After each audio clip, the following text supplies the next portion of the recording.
5.8, extraordinary vacancies, council and Turangi Tongadero Community Board. Gina, any applications?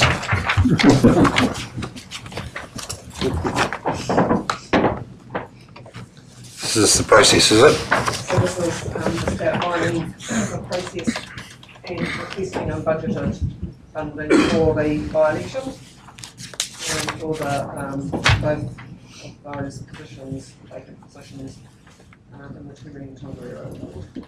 Okay. Makes sense. So we've had a quote of 21,000 plus GST? Correct. Yeah. Okay. It would be less than that if there's no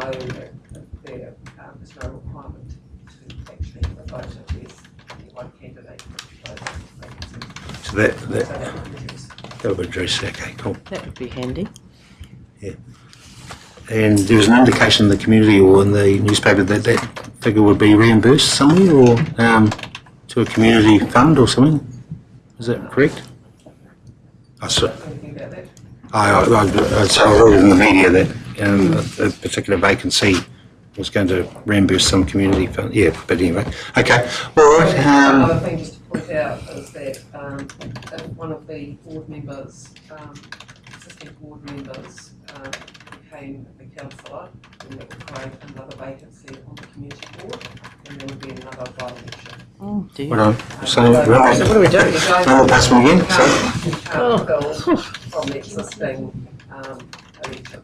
So if one of the existing board members stood for the board councillor position Yes. and was successful, Yes. then that would create another vacancy. And the board. Another by-election. Another trial and error. Okay. Can we say no? No. Budgeted expenditure? I mean, no, we can't. That's a shame. Okay. All right. Have we got the money, Alan? We'll find it. You sure? It's in your pocket. Happy to move if you wish it. I beg your pardon? happy. I'm happy to move the recommendation. What is my report? All right, move the recommendation, moved by Councillor Kenny, seconded by Councillor Rankin. All those in favour, please say aye. Those against, carried.